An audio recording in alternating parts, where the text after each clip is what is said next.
Assalamualaikum warahmatullahi wabarakatuh.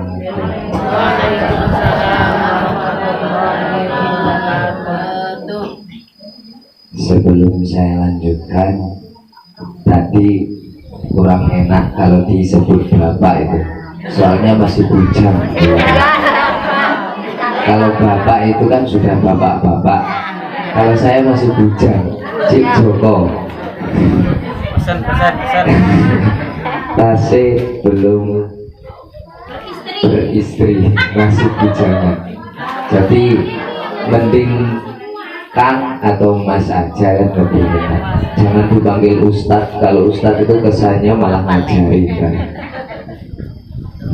Bismillahirrahmanirrahim. Saya akan menerangkan tentang puasa ya Bu. Berhubung kita ini masih di bulan puasa, ya alhamdulillah kita menjalankan puasa yang kedua Bu.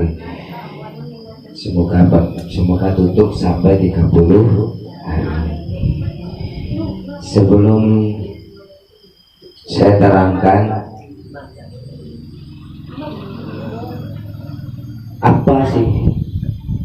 apa yang diwajibkan berpuasa. Kalau di kitab saya ini wujubu shaum, wajibnya puasa itu bagi siapa? Wajibnya puasa itu bagi siapa? Yajibu asyaumu ala kulli muslimin mukallafin mutik. Wajib puasa itu bagi orang muslim dan mukallaf yang kuat. Jadi kalau orang muslim itu harus dikenakan wajib puasa. Itu. Siapa orangnya yang bersaksi pada bulan Ramadan, itu orang yang diwajibkan untuk berpuasa. Ya orang-orang muslim itu kan orang yang bersaksi syahrul fal yasum, yang wajib untuk mengerjakan bulan puasa Ramadan. Terkadang juga kita itu melakukan puasa tapi fardu-fardunya puasa kita tidak mengetahui. Oke, kalau sekarang itu memang bulan puasa kita harus wajib untuk berpuasa. Tapi kalau ditanya fardunya puasa itu apa saja? Mungkin ibunya ada yang tahu. Kalau dikatakan puasa, ya puasa. Tapi kalau ditanya fardunya puasa itu apa? Kebanyakan dari kalangan orang muslim itu kalahnya di situ. Lah puasa ya puasa, tapi tidak tahu fardunya puasa. Fardunya puasa itu adalah niat. Al-imsaku anil mufatiratil jami'in nahar. Termasuk dari fardunya saum itu adalah niat yang menjaga dari beberapa yang membatalkan puasa di hari siang. Terus dilanjutkan mufatirah. Terus yang membatalkan puasa itu apa saja? Kalau di kitab saya itu menerangkan perkara yang membatalkan puasa itu ada taqayyudul abdan. Taqayyudul abdan itu mutah yang disengaja. Mutah yang disengaja itu memasukkan jari ke mulut sampai kita mutah. Nah itu termasuk membatalkan puasa. Usulul aini ila jawfi minal ahadi manafidhi waridatu wa khaitu wa nifasu wa jima'u wal istihbab. Terus yang kedua itu datangnya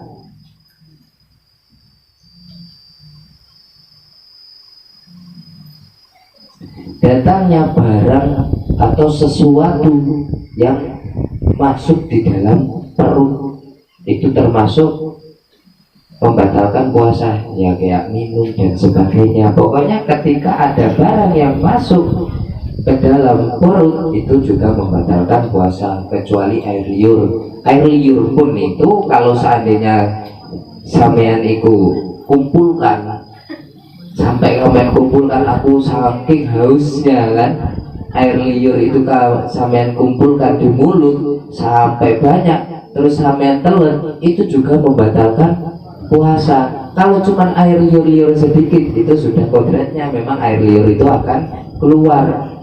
Nah itu enggak membatalkan. Tapi kalau dikumpulkan terus sampai telan, nah itu juga membatalkan. Jadi ya janganlah. Terus ridah itu orang yang keluar dari agama Islam. Ridah, orang yang keluar agama Islam itu termasuk membatalkan puasa. Terus gimana puasanya? Ya batal. Terus kalau seandainya ridah terus dia kembali ke agama Islam, terus puasanya kayak gimana? Ya wajib untuk mengkodoi. Nah itu. Terus yang ketiga, yang keempat itu haid dan nifas. Nah ini kodratnya perempuan ya. Kalau perempuan itu haid dan nifas itu tidak wajib untuk puasa. Terus di waktu bulan puasa ternyata sahur, di paginya ternyata datanglah seorang tamu yang gak diduga-duga datang.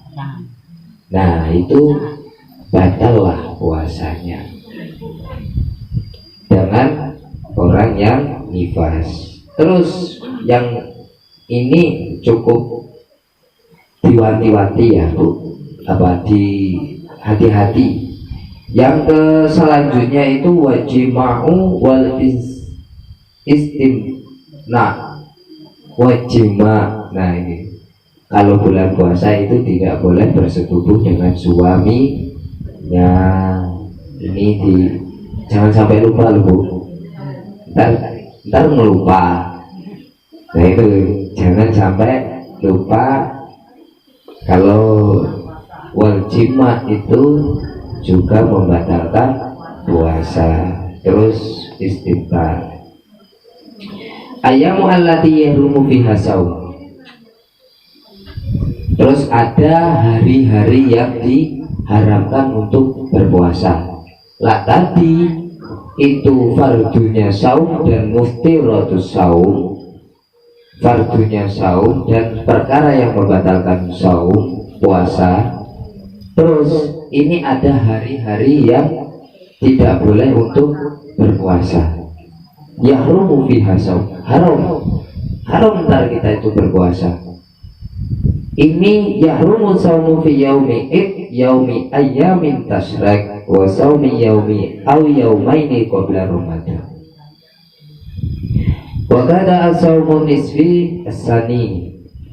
Haram berpuasa di dalam hari Idul Fitri 1 sampai 2. Itu tidak boleh. Karena hari kemenangan kita, hari istimewanya agama Islam itu hari raya Idul Fitri. Kalau itu dibuat puasa maka hukumnya haram. Terus dengan hari tasrek itu tidak boleh. Yang kedua,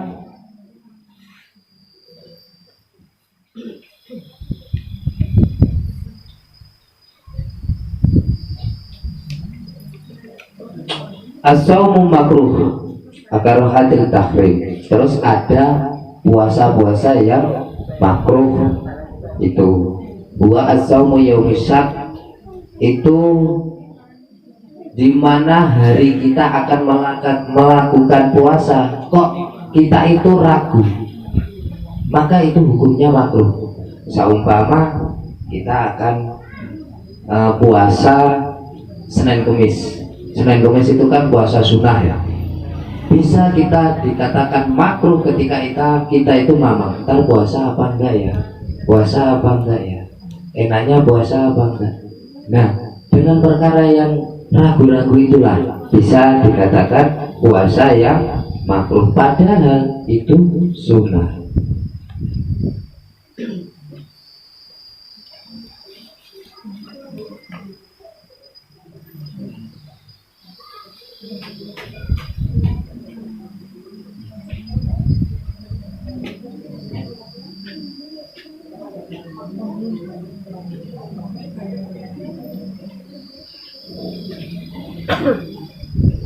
Bismillahirrahmanirrahim. Terus ini ada al-a'daru mubihatul fitr. Kalau puasa itu juga ada yang boleh untuk tidak berpuasa ketika memang udur. Udur itu apa ya bahasa Indonesianya? Udur. Berhalangan.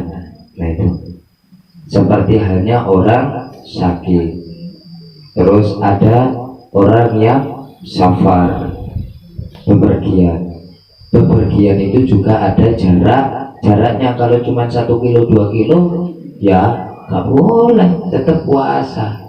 Tapi juga ada yang berkilo-kilo tapi waktunya itu sebentar, kayak numpak pesawat itu kan cuman hitungan jam. Kalau dari Palembang ke Jakarta itu mungkin nggak ada 1 jam kalau naik pesawat, 5 menit enaknya sat. Nah itu boleh untuk kita iftar, boleh kita itu tidak berpuasa. Tapi kalau jarak kita menaik mobil atau motor itu harus dengan jarak 82 ataupun 84 kilo, itu harus ketentuannya seperti itu. Terus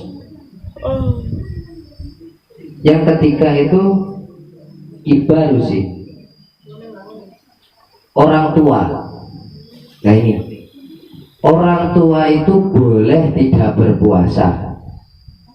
Ya, memang sudah tua, kadang pikun kan, apa pikun itu lupa, kadang dia itu punya penyakit lupa, maka hal yang seperti itu boleh tidak berpuasa, tapi dia dituntut untuk membayar fidyah.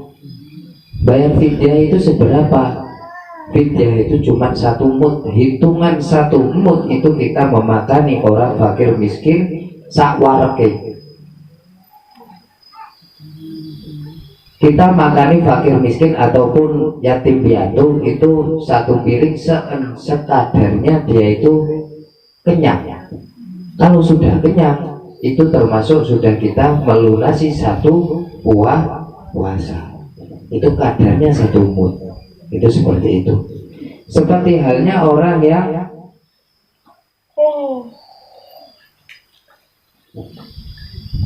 kelima itu hamil wal marid.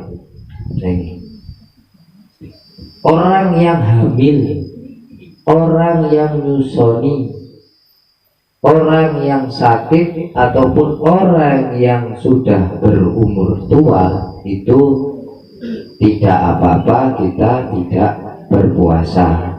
Orang hamil, orang sakit, orang bepergian, orang yang menyusoni, orang yang tua itu tidak wajib untuk berpuasa. Wajib tapi boleh tidak berpuasa. Juga wajib untuk mengqadainya. Kalau orang haid dan nifas itu wajib mengqadai puasa, tapi tidak wajib untuk mengqadai sholatnya. Saya mohon maaf, mungkin hanya sebatas bab saum. Tadi kan cuma fardu, terus perkara yang membatalkan, yaitu pokoknya kalau perkara yang membatalkan ketika masuk perut ataupun ntar masuk ke 9 lubang itu bisa membatalkan puasa. Mungkin hanya itu aja, kurang lebihnya mohon maaf. Wassalamualaikum warahmatullahi wabarakatuh. wabarakatuh.